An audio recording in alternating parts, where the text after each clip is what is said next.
CBS 뉴스 부활 35주년을 기념해서요. 박정희 한판 승부 3호선 경북역 특설 스튜디오에서 공개 방송으로 진행하고 있습니다. 애청자 여러분들을 또 현장에서 눈빛으로 뵙고 있기도 하고, 또 물론 또 라디오 전파를 통해 또 유튜브를 통해서도 우리 애청자를 뵙고 있습니다. 자, 이 시간에는 우리 언론의 또 현실, 그리고 뉴스 부활 35주년을 맞은 CBS 앞으로 또 어떻게 언론 기관에서 기능을 할 것인가에 대한 문제를 전문가 두 분을 모시고 함께 말씀 나누겠습니다. 먼저 첫 번째 만날 분은요, 거의 CBS 가족 같은 분이세요. 네, 저녁 시간에 저희 한판 승부 전신인 시사사키를 10년 넘게 진행하셨던 정관용 교수님을 모셨습니다. 교수님 어서 오십시오. 네, 안녕하세요. 예, 반갑습니다. 반갑습니다. 청취자 여러분께도 오래간만에 인사드리네요. 예, 많은 척 해주시고 또 밖에 계신 분 많이 인사해 주셨습니다. 그리고 한국언론학회장을 지내시고 현재 언론중재위원으로 활동하고 계세요. 이민규 중앙대 미디어 커뮤니케이션학 부교수님 어서 오십시오. 네, 반갑습니다. 네, 네. 이민규입니다. 네, 진 작가님, 우리 김 안녕하세요. 소장님 인사 나눠주시고. 안녕하세요. 자, 지난 10월 15일이 저희 CBS 뉴스 기능 부활을 한 35주년이었습니다. 그래서 다채로운 행사를 지난주부터 하고 이제 오늘이 마지막 날인데, 자, 먼저 덕담을 좀 해주실까요? 우리 정관영 교수님부터. 왜 경복궁역에서 하나 저는 몰랐어요. 예. 오늘 여기 와 보니까 이 메트로 미술관에서 디지털 포토 전시회를 하고 있더라고요. 예. 조금 일찍 와서 차근차근 이렇게 둘러봤어요. 예. 네, 정말 그 CBS의 옛 역사부터 지금 하고 있는 각종 다양한 프로그램에 대한 소개에 이르기까지, 예. 또 왜 CBS가 뉴스를 중단당하게 됐는지, 어떤 노력을 통해서 뉴스가 새롭게 부활됐는지, 그걸 아주 상세하게 잘 보여주는 그런 기획 전시회가 열리고 있더라고요. 예. 이걸로 오늘 끝납니까? 오늘이 그 마지막 날인 것 전시회가? 같아요. 예. 지난주 토요일부터 진작에 해가지고. 더 좀 널리 알려서 많은 분들이 와서 이걸 좀 보셨으면 네네. 그런 생각이 들더라고요. 아주 전시회 그 구성이 아주 좋아요. 그렇군요. 잘하셨더라고요. 예, 정 교수님의 칭찬을 받으니 우리 또 CBS 제작진들이 되게 근데 좋아할 어디 것 제 같은데. 얼굴 하나 있을 줄 알았는데 없더라고요. 있을 겁니다. 못 찾으신 것 같은데. 자, 우리 이민규 교수님 어떠셨어요? 예. 전 특히 이게 디지털로 이렇게 그 여러 가지 작품들을 보여주는 네네. 것이 재밌었고요. 예, 뭐 또 정지되어 있는 것이 아니고 계속 움직이면서 예, 이런 것을 그냥 한 번에 끝나는 게 아니라 CBS 홀에 좀 설치를 해서 예. 우리 방문하시는 청취자분들께 계속 보았으면 좋을 것 같고, 오, 네. 좋네요. 또 CBS의 아주 그 명품 컨텐츠들이 있잖아요. 그렇습니다. 뭐 시리얼 같은 이런 데다가 예. 계속적으로 좀 이야기를 해주면 좋을 것 같아요. 네, 저 디지털 액자를 저희가 이제 회사에 가져갈 겁니다. 가져가서 예. CBS 내부에서 보실 수 있게 네. 예, 전시를 할 예정이고. 예, 우리 진 작가님과 우리 김 소장님도 오랜만에 나왔는데 그 보시니까 어떠셨어요? 사진전 살짝 보셨을 텐데. 전화 좀 끝난 다음에 보려고. 너무 솔직하셔. 우리 김 소장님. 이하동문입니다. 네, 이분들이 이러세요. 아니, 예. 일단은 이제 방송 준비를 해야 돼가지고요. 예, 너무 열심히 준비하느라 액자를 네. 볼 시간이 없었습니다. 자, 또 우리 정관영 교수님 저희가 또 CBS의 특별한 인연 때문에 모셨는데, 자, CBS 하면 또 지금까지 일하시고 또 이제 돌아보시면 CBS 하면 어떤 이미지가 떠오르시는지, 이미지 혹은 제가 이제 시사잡기 정관용입니다라는 프로그램을 2010년부터 20년까지인가, 그러니까 10년 한 5개월, 6개월 예. 정도 진행을 했는데, 사실은요, CBS가 뉴스 부활한 게 87년이지 않습니까? 제가 88년인가 89년인가부터 CBS에서 방송을 했어요. 월요 특집. 그러니까 뉴스 기능이 없던 시절에 이미 CBS는 84년인가부터 월요 특집이라는 프로를 하고 있었고요. 예. 제가 그 월요 특집이라는 프로그램에도 출연을 했었고, 예. 또 뉴스 부활 이후에 새롭게 신설된 하루에 한 20분인가 짧게 하는 오늘과 내일이라는 프로그램이 있었어요. 딱 두 사람이 이제 대담식으로 하는데, 제가 그 프로에 일종의 진행격으로 출연해서 지금은 작고하신 김근태 전 의원도 모시고 방송하고, 이부영 전 의원도 모시고 방송하고, 장기표 선배님도 모시고 방송하고, 예. 80년대 소위 제야 3인방도 다 같이 했던 그런 기억이 있고, 예.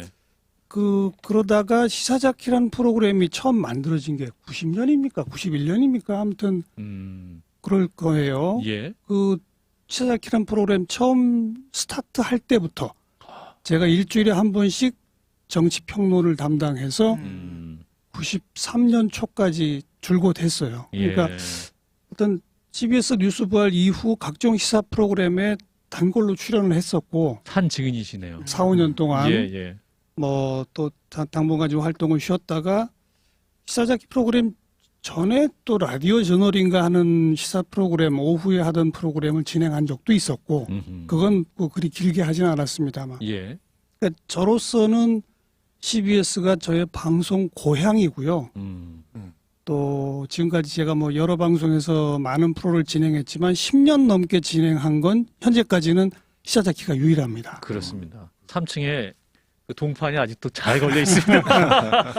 17년 방송. 지금 목동 사옥에 있습니다만 그 예. 이전인 종로 5가 기독교 방송 시절부터 제가 드나들며 방송을 했던 곳이라서 예.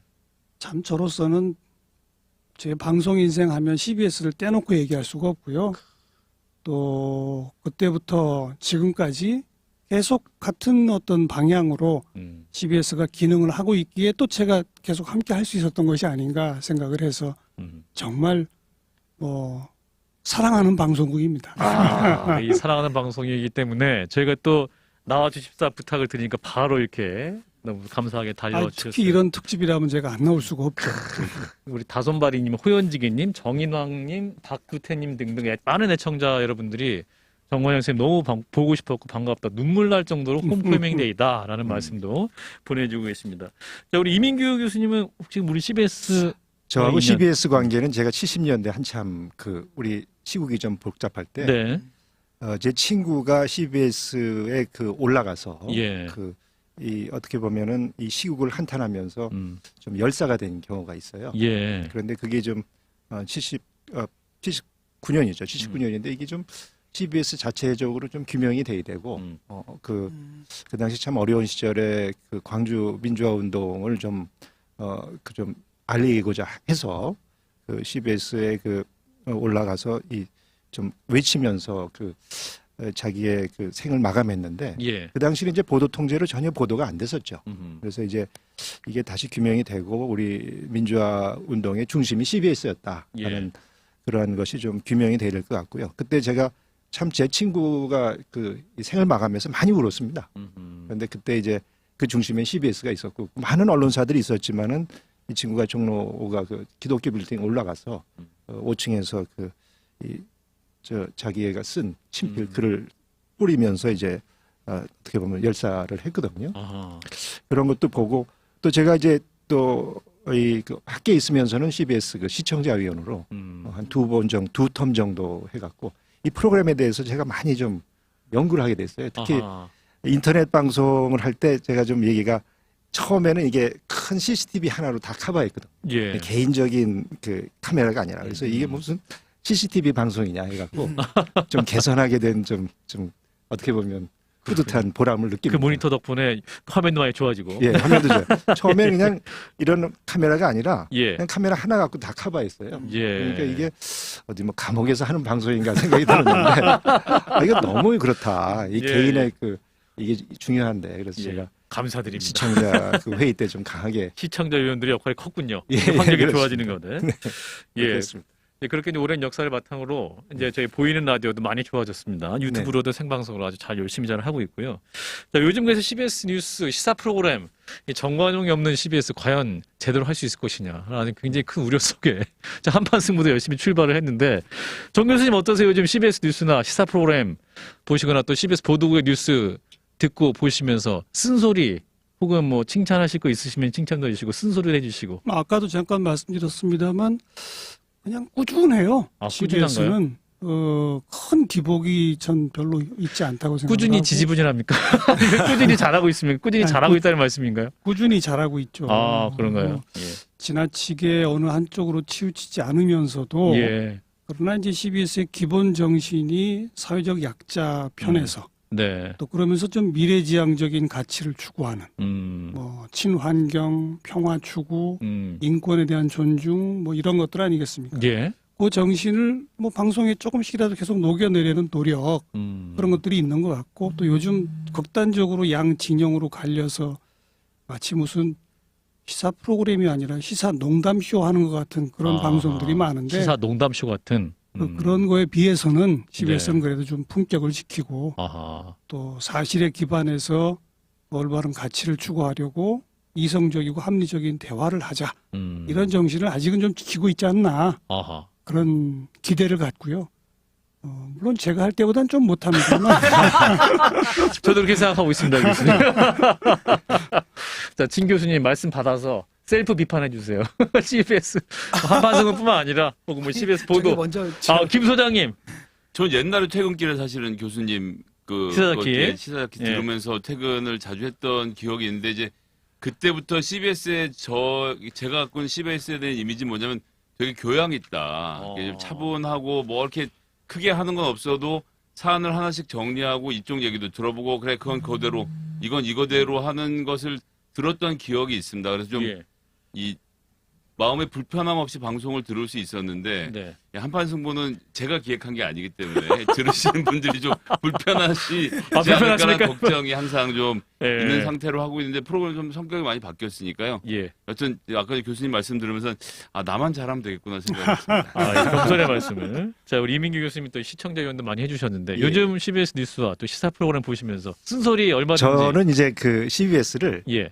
각종 상이 있지 않습니까? 예. 그 한국 방송대상, 예, 한국 PD 대상, 기자협회나 기자협회상. 뭐 PD 그 연합회나 이런 데서 예, 하는 예. 상을 계속 모니터하거든요. 아하. 근데 어떻게 보면 작년 취재에서 거의 대상급인데 네. 그 화천대유 그 곽상도 의원 아들 50억 화천대유 자금 추적을 해갖고 네, 네, 네, 네. 물론 이달의 기자상을 2번씩 연속으로 수상을 하고 또 궁극적으로는 이제 한국 기자상 취재보도 부분 상을 받은 우리 서민선, 홍영선 기자 같은 아, 분들이 열심히 보셨네, 진짜 교수님. 예, 그 이 CBS에 어떻게 보면 보화라고 볼 수 있습니다.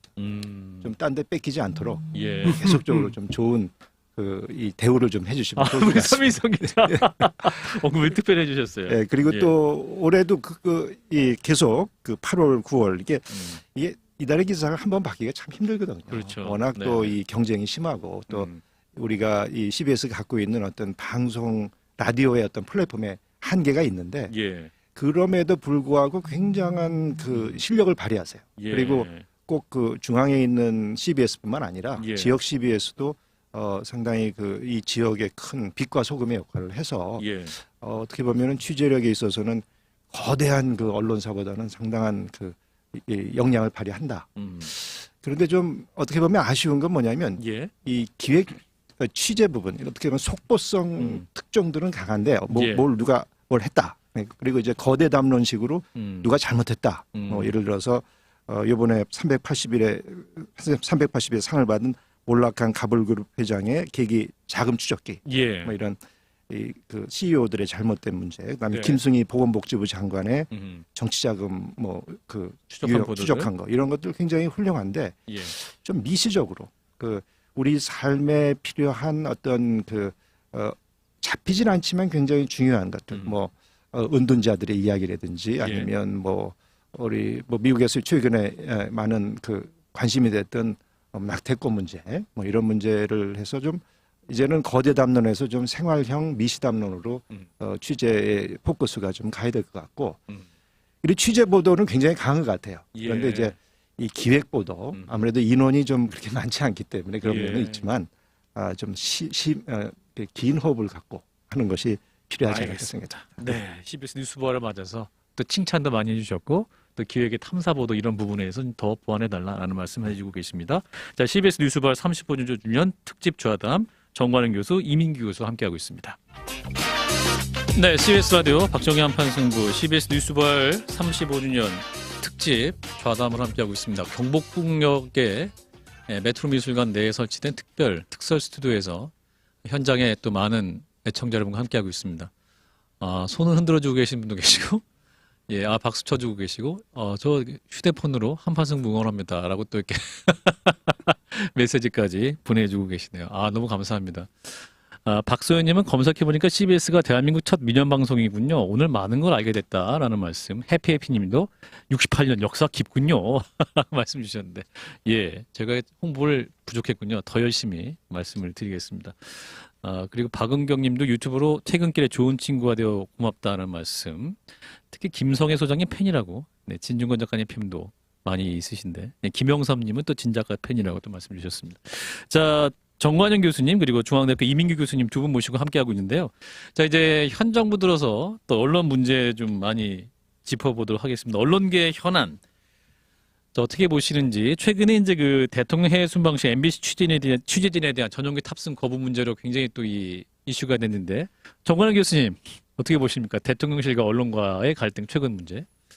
그 전용기에 탑승 배제한 거 그거 말입니까? 그렇습니다. 예. 바보 같은 짓이죠. 바보 같은 짓이다. 그 자기한테 좀 껄끄러운 언론일수록 더 가까이 둬야죠. 예. 그런 언론이라고 딱 하나만 집어서 빼놓으면 오히려 그 언론을 키워주는 건 아니겠습니까? 네. 글쎄, 전 도저히 이번에는 그 결정은 왜 이렇게 됐는지 납득하기가 참 어려운. 네. 바보 같은 일이었다. 이민규 교수님. 전체적으로 보면 보고 싶은 것만 보고 말하고 싶은 것만 말하게 하는 그런 언론관을 편협한 언론관을 갖고 있는 것 같아요. 그래서 예.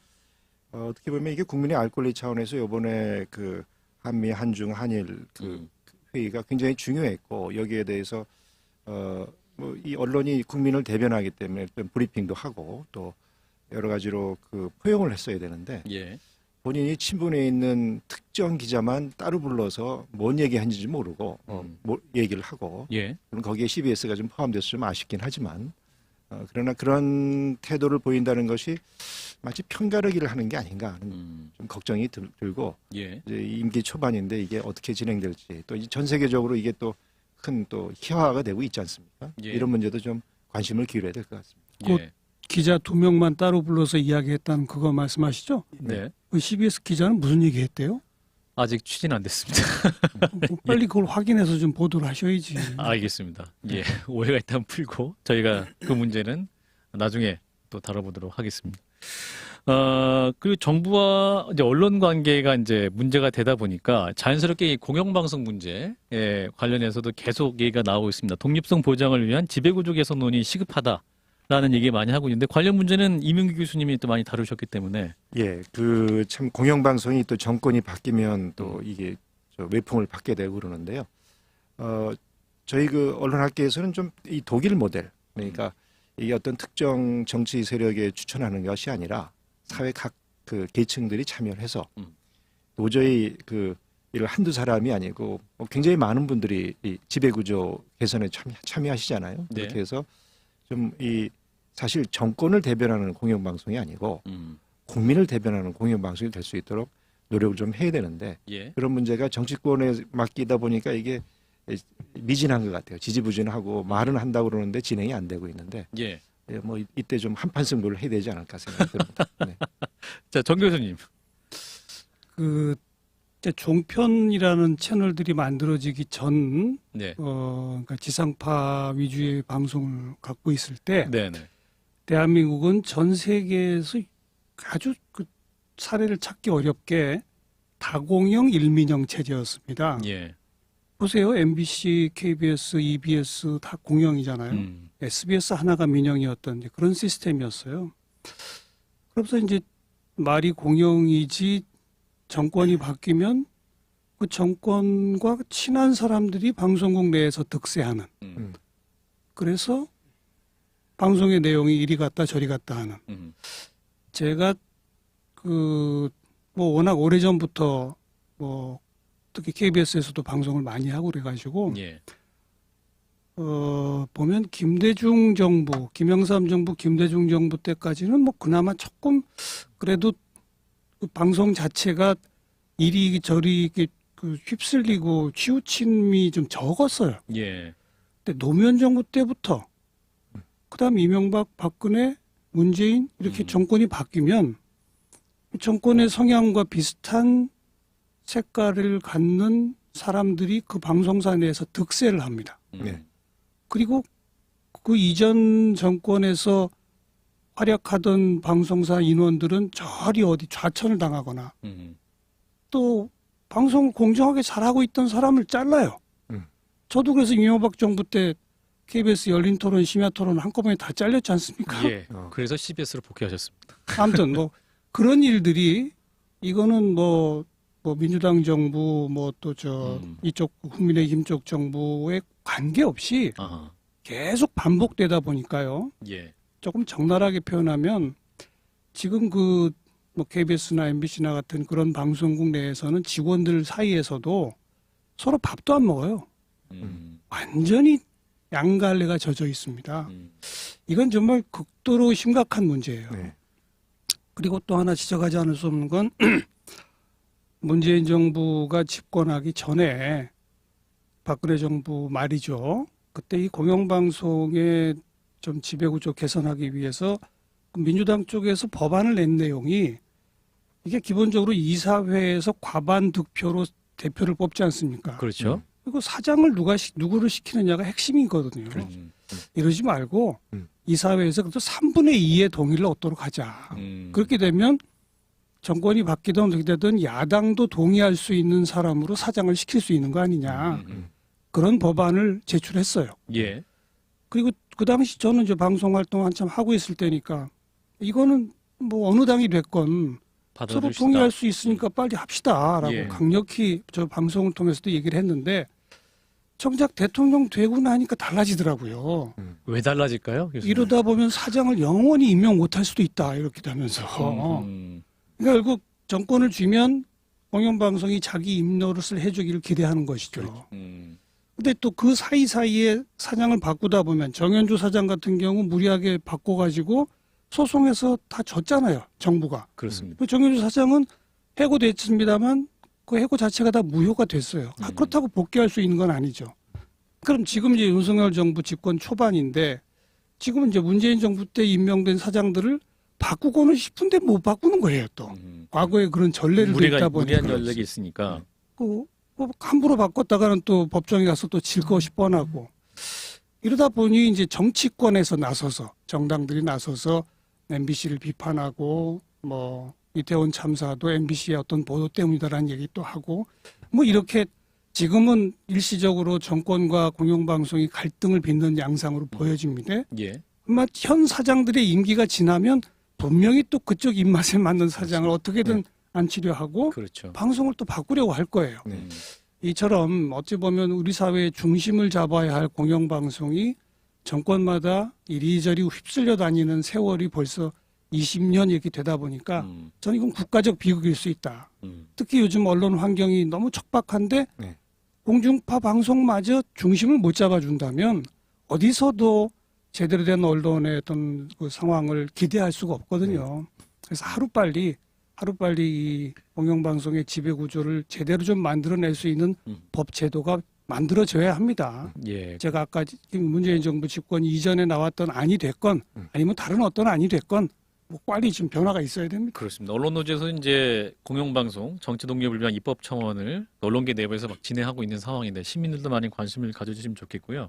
교수님도 어떤 대안이 좀 필요하다고 보십니까? 이게 더 많은 시민 참여가 필요하고 더 많은 시민 참여가 필요하다. 이것이 이제 중요하다는 걸 잘 모르시는 경우가 많이 있는 방송, 것 같아요. 공영방송. 네, 공영방송의 역할이라든지 또 공영방송의 어떤 중심적인 역할이 필요하다고 사람들이 좀 인식을 해야 되는데 이 방송에서만 이런 문제를 좀 제기하는 게 필요하다고 봅니다. 그리고 해외 예를 들어서 BBC나 뭐 그밖에 독일의 공영방송이 어떻게 진행되고 그것이 어떻게 쟁취를 했나 그리고 현재 같은 어려운 상황에서 어떻게 중심을 잡고 있는가를 좀 많이 이야기를 해야 될 것 같습니다. 예. 네. 자, 시민 참여가 이제 많이 필요하다고 하셨는데, 이제 요즘 시민들이 만든 이제 이른바 유튜브 언론이 문제가 되는 경우도 많이 있지 않습니까? 네네. 이런 부분을 어떻게 보고 계십니까?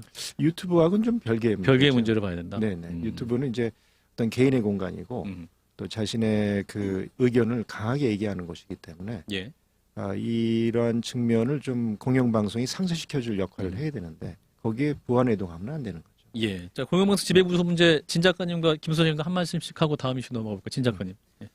뭐 야당일 때는 하자고 하다가 이제 정작 여당이 되면 하고 가기 싫은 게 이제 그거 아니겠습니까? 계속 미뤄오다가 여기까지 됐는데 좀 전에 말씀하신 게 이제 문제는 뭐냐면은 그 시민의 참여를 늘린다라고 할 때 보통 그 시민의 대표가 뭐 시민단체든지 뭐 이렇거든요. 근데 지금은 그 시민단체마저도 공론회장의 역할을 못하고 그 자체가 상당히 당파적으로 변해 있는 상태라는 거죠.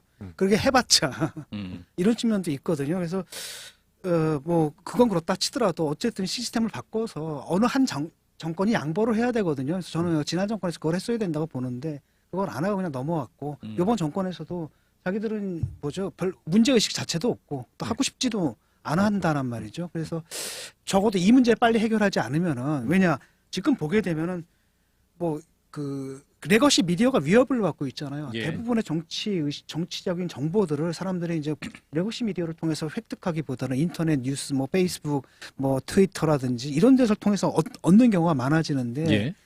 그렇다면 거기서 이제 중심이라도 잡아줘야 되는데 오히려 이 레거시 미디어들마저도 휩쓸리고 있다. 휩쓸려 가는 데다가 심지어는 사장조차도 그런 사람들이다 보니까 지금 뭐랄까 언론에 대한 불신, 그러니까 믿을 수 없게 되는 거죠. 그러니까 이게 이제 불신이 심해지잖아요. 그럼 사람들이 나중에 뭐가 되냐면 사실이라는 걸 사실로 안 믿고요. 사실이라는 것이 별로 의미가 없다고까지 생각하게 된다는 거죠. 그런 현상이 좀 나타나고 있는 겁니다. 그러니까 네. 사실을 존중받는 게 아니라 허위다 하더라도 우리가 힘을 합치면 사실로 만들 수 있다. 이런 것들이 우리 사회에서 좀 팽배하게 좀 일어나고 있거든요. 그런 위기 상황을 좀 보고 있습니다. 네, 김 소장님. 예, 제가 뭐 당파적으로 본다고 할 수도 있겠지만 어쨌든 특히 이명박 정부 시절에 언론에 대한 탄압 좀 심했고 멀쩡히 일할 수 있는 기자들이 완전히 외곽으로 내몰리는 등의 문제가 있었던 것은 전 현실이라고 보고요. 예. 이걸 고칠 수 있는 기회가 문재인 정부 집권 중반기에 좀 있었다라고 생각합니다. 그러니까 예. 무슨 얘기냐면 초반에는 어쨌든 현재를 예전의 구조가 너무 일그러져 있었기 때문에 그것을 강제로라도 바로잡는 기간이 필요했고 그런 기간에는 일종의 정권과 교감이 되는 사람들이 경영진에 있을 수 있었다라고 생각하는데 그다음에 한번 텀을 바꿀 때 자 이제부터는 그러면 원래 얘기했던 대로 우리가 야당일 때 주장했던 대로 말씀하신 대로 이제 3분의 2의 동의를 어떤 뭐 이런 방식으로 바꿉시다라고 말할 기회가 2020년, 2021년에 있었죠. 근데 22년에 우리가 또 할 수 있지 않을까 하는 생각이 결국 저는 이런 비극을 만들어냈다라고 생각을 하는데 문제는 윤석열 대통령의 언론관이라는 것이 노조가 지금 민주당의 전위부대인 민주노총의 천병 중에 천병의 역할을 하고 있고 그래서 그 언론노조가 MBC를 장악하고 있으니까 MBC는 말살을 해야 될 적이다. 지금 이렇게 규정되어 있는 상황이잖아요. 예. 이게 과연 쉽게 해결이 될지 이미 대통령께서 선거 유세 과정에서 앞부분은 공언을 하신 거라 그것이 그렇지 않다라는 정도는 한번 본인께서 말씀을 하시고 언론노조와의 관계 재정립부터 시작해서 공영방송으로 나가는 길을 꼭 밟아주셨으면 좋겠습니다. 예. 자, CBS 뉴스발 35주년 특집 좌담 함께하고 있는데요. CBS 넘어서 한국 언론계 문제에 짚고 있습니다. 시간이 이제 거의 좀 이제 10분도 안 남은 상황이어서 이 이슈는 두 분께 꼭 여쭤보고 싶었습니다. 팬덤 정치 그리고 진영 논리 속에 있는 한국 언론의 현실 어떻게 벗어날 수 있을 것인가 이 부분인데요. 자, 이런 현상의 원인은 어디에서 찾을 수 있을까요, 정 교수님? 요즘은 제가 약간 좀 희망을 잃었다고 할까요? 희망을 잃었다. 약간 절망적이다라는 생각이 들 정도입니다. 그리고 이게 단순히 한국의 상황이 아니고 전 세계적인 현상이고요. 아까부터 이게 나왔습니다만 SNS 세상, 유튜브 방송, 페이스북, 트위터 뭐 이런 등등이 사람들의 주목을 받는다는 건 뭐냐면 과거에는 몇 안 되는 언론들이 게이트키핑 이렇게 뭐 사회에 있는 다양한 목소리 중에 거를 건 거르고 사실에 기초해서 공론장에 올리는 이런 역할을 했다면 한마디로 유튜브 방송 세상에서는 입 가진 사람은 모두가 다 방송국인 세상이 된 겁니다. 그러다 보니까 그 입에서 독설이 나오는 쪽으로 사람들이 또 몰려들어요. 그냥 몰려들어서 그냥 그 방송을 즐겨본다 정도가 아니라 돈을 쏴요.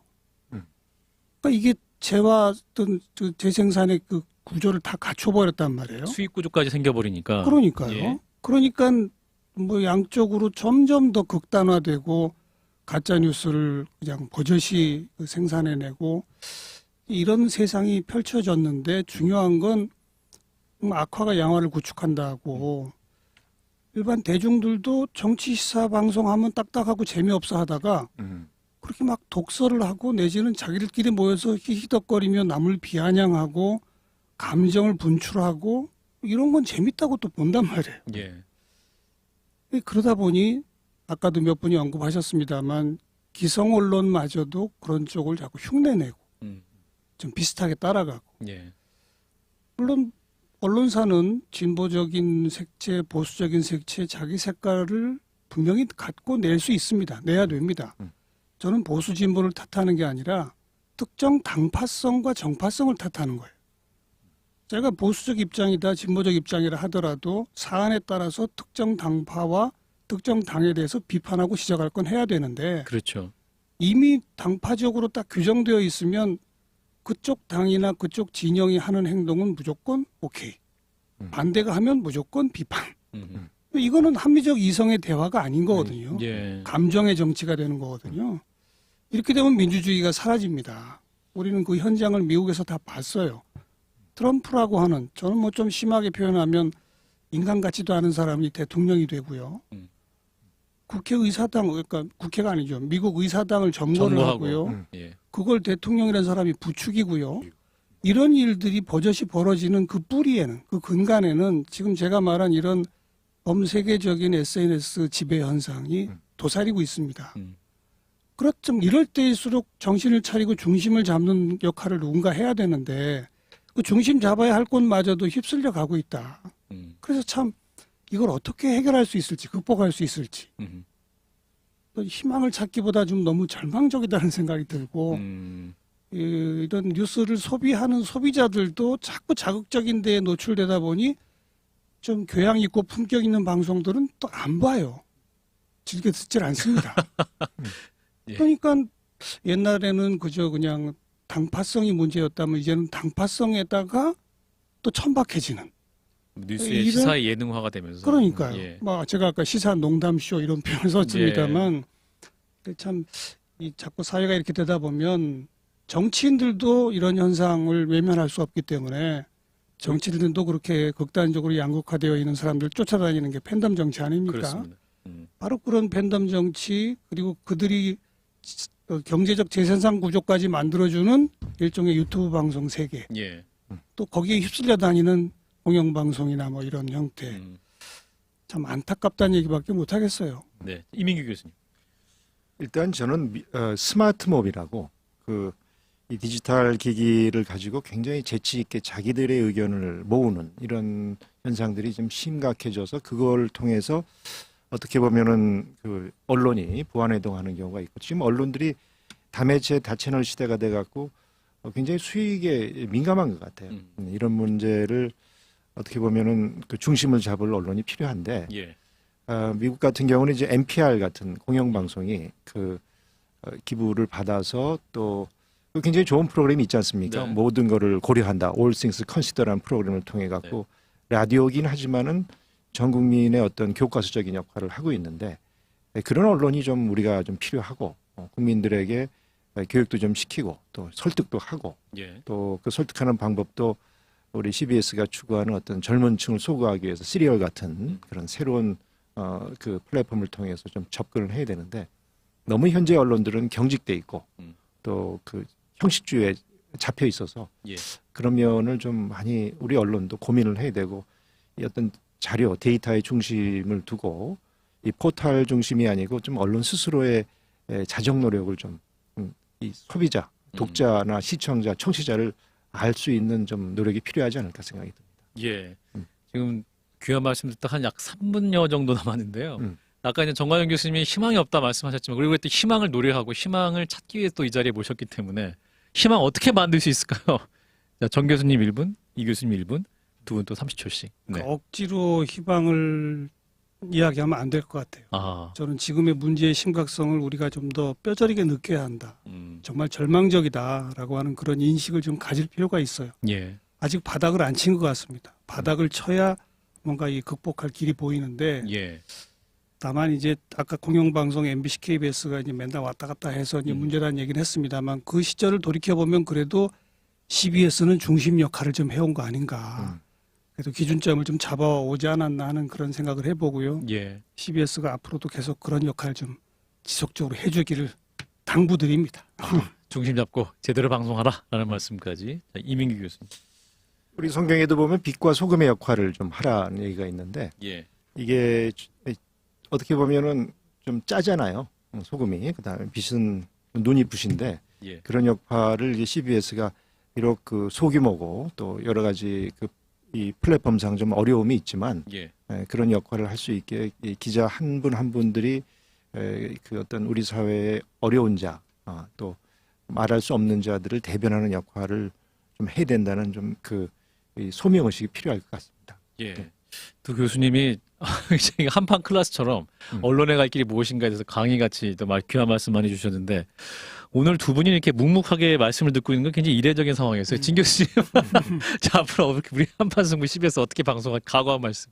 뭐 공론장의 역할을 해야 된다고 생각을 해요. 지금 무너진 예. 게 공론장이거든요. 그렇죠. 쉽게 말하면 레거시 미디어들이 그 역할을 했어야 되는데 예. 레거시 미디어 자체들도 지금 그들 따라가고 있고 심지어는 거기에 참여했던 지식인들도 지금 당파적으로 편싸움을 하면서 했던 사태를 우리가 얼마 전에 보지 않았습니까? 예. 거기서 떠나야 되거든요. 떠나가지고 공론장을 만들어야 될 것 같고 예컨대 SNS 같은 경우는 일단 조회 수거든 수. 그게 아니라 양적인 게 아니라 어떤 질적인 거. 예를 들어서 뭐 외국의 이제 보수적인 신문이든 진보적인 신문이든 권위 있는 신문은 독자 수는 굉장히 많지 않거든요. 하지만 그들의 의견이 상당히 중요하게 받아들여지고 중요한 사회적 판단을 내릴 때 중요하게 경청이 된단 말이죠. 그런 구조를 유지를 해야 되고 확보를 해야 됩니다. 예. 자, 우리 김 소장님은? 사실은 언론이 갖고 있는 게 이제 배포권의 독점이었거든요. 이게 예. 방송이 됐든 뭐 신문이 됐든 자기들이 배포할 수 있으니까 사실 제작에 대한 퀄리티보다는 배포의 독점권을 지키는 데 집중하고 있는 사이에 유튜브라는 SNS가 들어오고 그것이 배포권을 전 세계적으로 확보하게 되면서 컨텐츠를 갖고 있는 개인들이 부각한 이 상황에서 결국 언론은 원점으로 돌아가서 제작의 퀄리티를 올리는 수밖에 없지 않겠나라는 생각을 좀 해봅니다. 고품격 방송으로 시민들이 눈높이 맞을 수 있는 방송을 해야겠다라는 말씀 주셨군요. 자, 매미송님, 정정님, 우리 정관영 교수님과 이민규 교수님 옳은 말씀만 맞는 말씀 감사합니다 하셨고요. 만나서님은 우리 정관영 교수님 진행만 보다가 또 언론계에 대한 평론을 들으니까 너무 좋고 새롭다라는 말씀까지 전해주셨습니다. 네, CBS 뉴스부활 35주년 특집으로 두 분 모시고 말씀 나눴습니다. 저희 CBS에 대한 고언도 많이 주셨는데요. 예, 진실이 무엇인지 알기 어려운 시대에 그 고언 잘 받아서 저희 중심 잡고 또 좋은 언론, 좋은 보도가 될 수 있도록 노력하겠습니다.